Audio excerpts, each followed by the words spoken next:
오늘은 존재로 삶을 증명하라.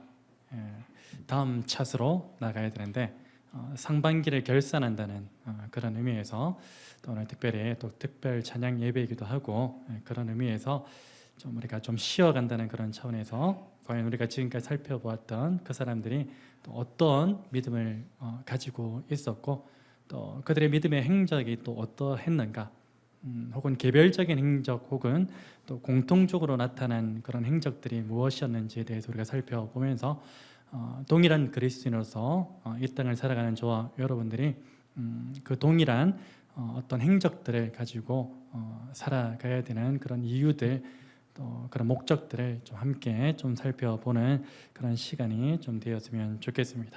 우리 옆에 있는 사람과 이렇게 한번 인사 나누면서 좀 축복했으면 좋겠습니다. 조금 길 수도 있는데 잘 기억하셔서 이렇게 축복합니다. 당신이 하나님께 속한 믿음의 사람이 되기를 축복합니다. 인사할까요? 당신이 하나님께 속한 믿음의 사람이 되기를 축복합니다. 아멘. 여러분, 믿음이란 무엇일까요? 믿음에 대해서 이야기하자면 너무나 광범위하기도 한데 우리는 보통 이 믿음에 대해서 이야기를 할 때에 단순히 이 믿음은 무언가를 바라는 것 아닌가, 혹은 추상적인 것을 떠올리기도 합니다. 그러나 이 믿음이라는 것은요, 히브리서 11장 1절에도 기록되어져 있듯이 단순한 바람이나 그리고 추상적인 것이 아니라 믿음은 곧 실체이자 확신을 기초로 하는 것을 가리켜서 우리는 믿음이라고 이야기할 수 있는 것입니다. 그래서 이 믿음이라는 것은요, 세 가지 요소로 구성되어 있다고 볼 수가 있는데, 첫 번째 요소는 무엇이냐면 지식이고요, 그리고 두 번째는 동의고요, 그리고 마지막 세 번째는 신뢰로 그렇게 구성되어 있다고 볼 수가 있습니다. 여러분, 이 믿음의 대상은 우리가 믿는 그 믿음의 대상 말이죠. 그 믿음의 대상은 허구나 허상이 아니라 실체이기 때문에 그 실체에 대한 올바른 지식을 분명하게 가지고 있어야 합니다. 만약 우리 가운데 그 믿음의 대상에 대한 올바른 지식이 없다면 우리의 믿는 바는 헛된 것이 될 것이 뻔하고요, 그리고 우리의 믿음은 마치 바람에 흔들리는 그런 갈대와 같이 위기의 순간순간마다 휘청이는 그런 모습을 보이고 말 것입니다. 여러분, 우리가 믿는 삼위 하나님에 대한 올바른 지식이 무엇일까요? 삼위 하나님에 대한 올바른 지식을 가장 잘 표현한 성경 구절이 있다면 바로 로마서 8장 30절 말씀으로 예를 들 수가 있을 것입니다. 제가 읽어드릴게요. 또 미리 정하신 그들을 또한 부르시고 부르신 그들을 또한 의롭다 하시고 의롭다 하신 그들을 또한 영화롭게 하셨느니라. 삼위 하나님에 대한 올바른 지식을 가장 잘 표현한 그런 구절로 볼 수가 있습니다. 여러분, 하나님께서는 창세전에 이 세상에 많고 많은 사람들 가운데 특별히 누구를 택하여 부르셨습니까? 나를 택하여 부르셨습니다. 그리고 죄로 얼룩져 있는 나를 예수 그리스도의 십자가 보혈로 의롭게 하셨죠. 그 십자가 보혈로 나를 의롭게 하셔서 당신의 자녀로 살아가게 하셨습니다. 또한 나로 하여금 죄의 효력 가운데서 완전히 벗어나서 영광에 참여하게 되는 영화로움을 영원한 소망으로 우리에게 주셨습니다. 이것이 바로 우리가 알아야 할 삼위 하나님에 대한 올바른 지식으로 볼 수가 있습니다. 여러분, 그리고 삼위 하나님에 대한 올바른 지식을 가졌다면 이제는 그것을 인정하고 동의한 이후에 전적으로 그것을 자신의 삶 가운데서 신뢰하며 살아가야 합니다. 이런 모든 과정이 바로 믿음의 요소로 볼 수 있는 것입니다. 여러분, 사실 믿음에 있어서 가장 중요한 요소가 있다면 무엇일까요? 동의하고 신뢰하고. 무엇일까요? 가장 먼저 나오는 삼위 하나님에 대한 올바른 지식으로 그렇게 볼 수가 있습니다. 왜 그러냐면 삼위 하나님에 대한 올바른 지식이 있어야만 그 올바른 지식에 대한 바른 동의가 나올 수 있습니다. 그리고 그 올바른 지식에 대한 바른 신뢰를 가질 수 있게 되는 것이죠. 그리고 더 나아가서는 그것을 통해서 바른 믿음을 가질 수 있기 때문입니다. 삼위 하나님에 대한 올바른 지식에 대한 출발점부터가 흐트러져 버리면 우리는 바른 동의를 할 수 없고 바른 신뢰를 가질 수 없고 결국에는 바른 믿음이 아닌 잘못된 믿음을 소유한 채로 살아갈 수밖에 없다는 것입니다. 그래서 오늘 저와 여러분이 바른 믿음을 가지기 위해서는요, 이 삼위 하나님에 대한 바른 지식이 항상 우리의 삶 가운데 베이스가 되어 있어야 할 것입니다. 여러분, 오늘 저와 여러분 모두가 이 삼위 하나님에 대한 바른 믿음을 가지기 위해서는요, 어떻게 해야 되죠? 끊임없이 하나님을 알고자 힘써야 한다는 사실을 잊지 않으셨으면 좋겠습니다. 여러분, 그러면 오늘 저와 여러분에게 이 삼위 하나님에 대한 믿음이 왜 필요할까요? 왜 우리는 삼위 하나님에 대한 그 믿음이 절실하게 필요로 하는 것일까요? 그 이유는 바로 이 삼위 하나님에 대한 믿음 안에는요, 이 세상의 것과는 비교할 수 없는 유익함이 있기 때문입니다. 삼위 하나님에 대한 그 믿음 안에 세상과는 비교할 수 있는 유익함이 담겨져 있습니다. 그 유익함의 첫 번째 유익함은 무엇이냐면요, 바로 영적인 유익함입니다. 여러분, 우리는 본질상 진노의 자녀이죠. 본질상 진노의 자녀로서 하나님과의 관계에서 단절되어 있던 그런 상태였습니다. 그렇기 때문에 하나님께로부터 주어지는 영적인 유익함을 누릴 수 없는 존재였어요. 하나님과 단절된 그런 존재였기 때문에. 그러나 우리에게 은혜로 주어진 그 삼위 하나님에 대한 믿음으로 말미암아서 단절되었던 그 하나님의 관계가 온전하게 회복되었고요, 그 결과로 어떻게 되었습니까? 하나님께로부터 주어지는 모든 영적인 유익함을 온전하게 누릴 수 있게 되었던 것이죠. 이것이 바로 삼위 하나님에 대한 믿음을 가진 자들에게 주어지는 첫 번째 유익함입니다. 그럼 두 번째 유익함은 무엇인가? 바로 삶의 변화입니다. 여러분, 우리가 삼위 하나님에 대한 믿음이 없을 때에는 어떻게 살아왔죠? 날마다 무엇을 먹을까? 무엇을 마실까? 무엇을 입을까 하면서 무언가 아둥바둥하며 살아왔던 것입니다. 그러나 우리에게 믿음이 주어진 이후로 우리의 삶은 어떻게 변화되었죠? 나의 유익을 위해 아둥바둥하던 그 삶은 뒤로하고 하나님께서 원하시는 삶이 무엇인지 고민하면서 그것을 위해 힘쓰는 삶을 살게 되었습니다. 이러한 변화가 삼위 하나님에 대한 믿음을 가진 자들에게 주어지는 두 번째 유익함입니다. 그럼 세 번째 유익함은 무엇입니까? 바로 정서적 혹은 정신적 유익함이 있습니다. 사실 우리는 삼위 하나님에 대한 믿음이 주어지기 전에는요, 어떤 가치와 논리에 사로잡혀 있던 존재들이었습니까? 바로 팍스 로마나라는 그 가치와 논리에 지배받던 그러한 존재였습니다. 그래서 우리는 돈이 있어야만 평안과 안식이 주어진다고 생각했었죠. 착각이었죠. 힘이 있어야만 안위와 안전을 보장받을 수 있다고 그렇게 여겨왔습니다. 무엇보다 우리는 돈과 힘을 통하여 항상 위로받을 수 있고 그것을 우리의 유일한 소망으로 삼으며 살아왔던 것입니다. 그러나 삼위 하나님에 대한 믿음이 우리에게 주어진 이후부터 이 팍스 로마나의 논리는 우리의 삶 속에서 처참하게 무너져 버립니다. 어떻게 무너져 버립니까? 참된 평안과 안식은 돈에 의해 주어지는 것이 아니라 오직 하나님의 주권을 인정할 때 주어지는 것임을 깨닫게 되는 것입니다. 그리고 우리의 삶의 안위와 안전은 팍스 로마나의 가치에 의하면 무엇을 통해 주어지는 것입니까? 힘에 의해 주어지는 것인데 그 사실을 깨닫고 난 이후에는 어떻게 됩니까? 우리의 안위와 안전은 힘에 의해 주어지는 것이 아니라 오직 하나님의 인도하심과 보호하심 가운데 주어지는 것이다. 그것을 알게 되었다는 것입니다.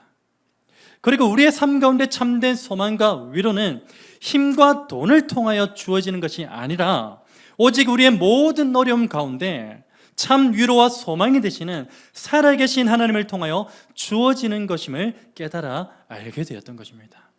그래서 지금껏 우리에게 믿음이 없을 때에는 팍스 로마나의 가치와 논리에 사로잡혀서 마치 힘이 있어야만, 마치 돈이 있어야만 평안과 안식과 안위와 위로가 주어지는 줄, 그것이 소망이 되는 줄 알았는데 삼위 하나님에 대한 믿음이 들어오게 되니까 그 논리가 완전히 깨어지고 우리 가운데 주어지는 참된 평안과 안식, 안위와 안전, 참된 위로와 소망은 오직 하나님께로부터 주어진다라는 그 사실을 깨닫게 되었다는 것입니다.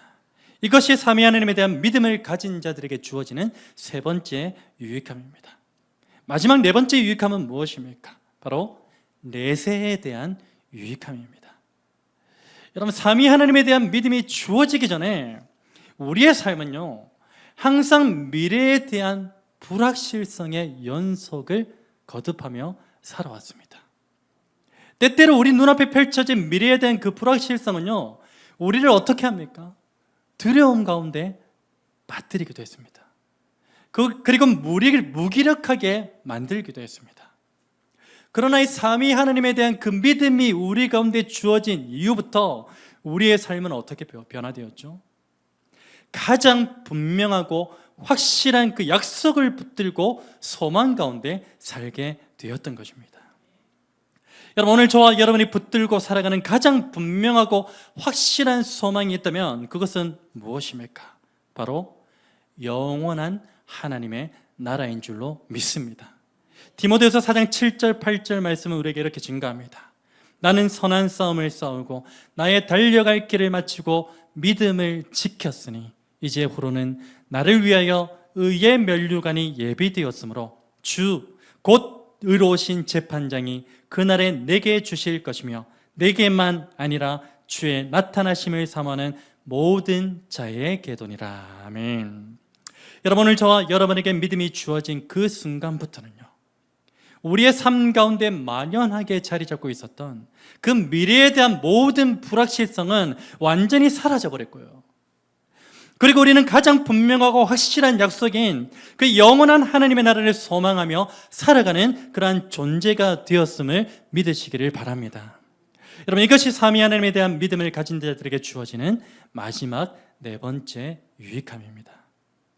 이 모든 유익함들을 오늘 저와 여러분의 삶 가운데 풍성하게 누리게 되는 은혜가 있기를 주님의 이름으로 축복합니다. 여러분, 오늘 본문은요, 삼위 하나님에 대한 그 믿음을 가진 사람들, 곧 오늘 말씀의 제목처럼 하나님께 속한 믿음의 사람들의 행적에 대해서 소개하고 있음을 볼 수가 있습니다. 여러분, 물론 이러한 행적들은요, 히브리서 11장에 기록된 믿음의 사람들에게만 국한된 것은 아닙니다.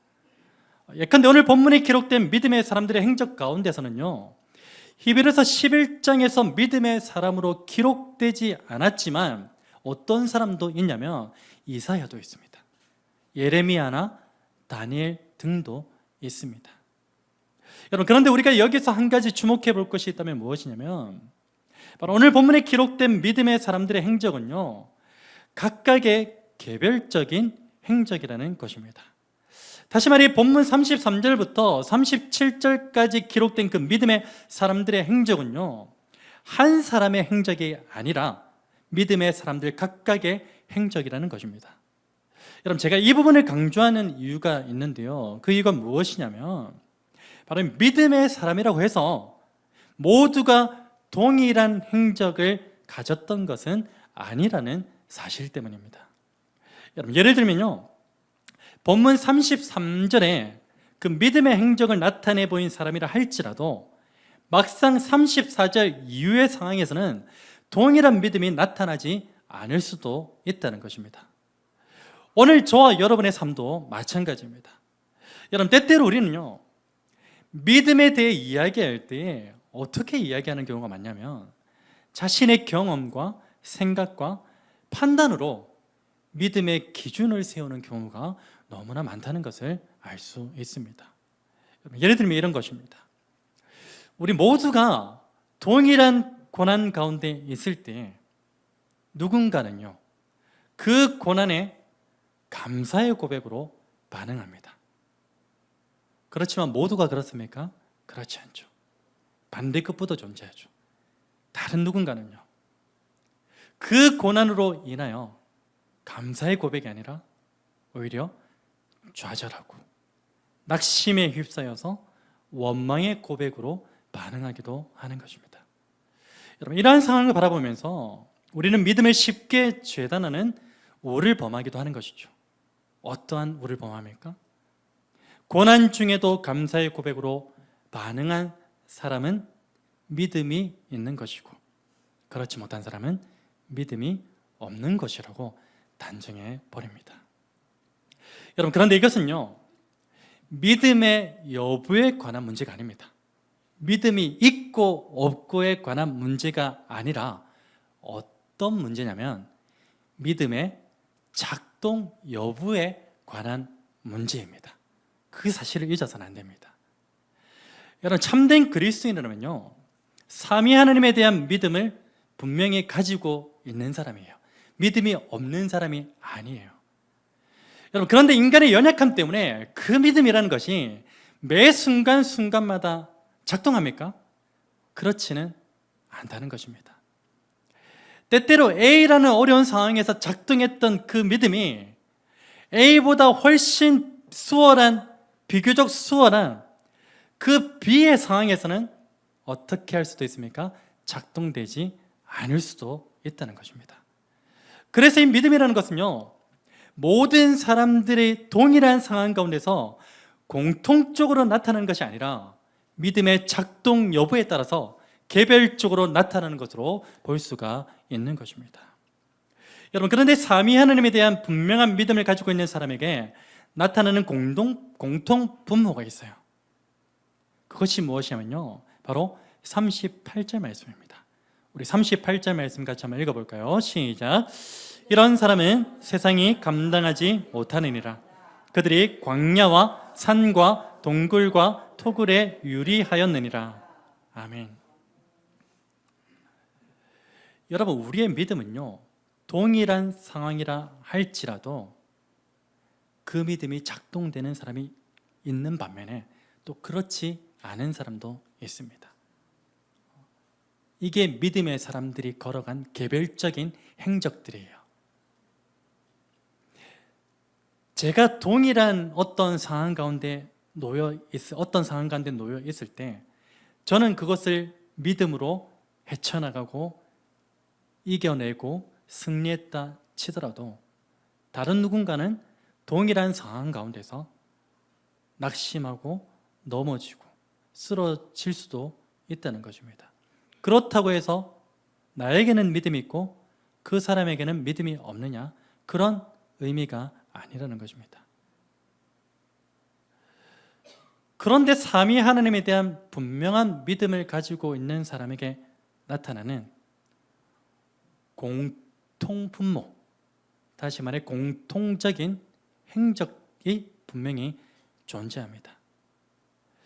여러분, 오늘 38절 말씀뿐만 아니라 33절을 시작하면서 38절을 마무리하는 이 본문의 특징이 있어요.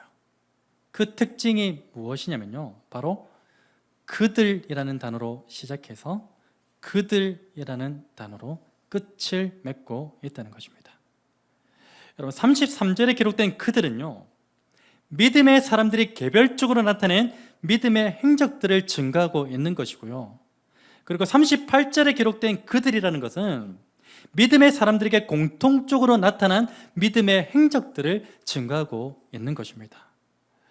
여러분, 이러한 사실은 오늘 저와 여러분에게 개별적으로 나타나는 그 믿음의 행적들은 믿음의 작동 여부에 따라 각각 다르지만 공통적으로 나타나는 그 믿음의 행적은 반드시 동일해야 한다는 것을 우리에게 말씀해주고 있는 것입니다.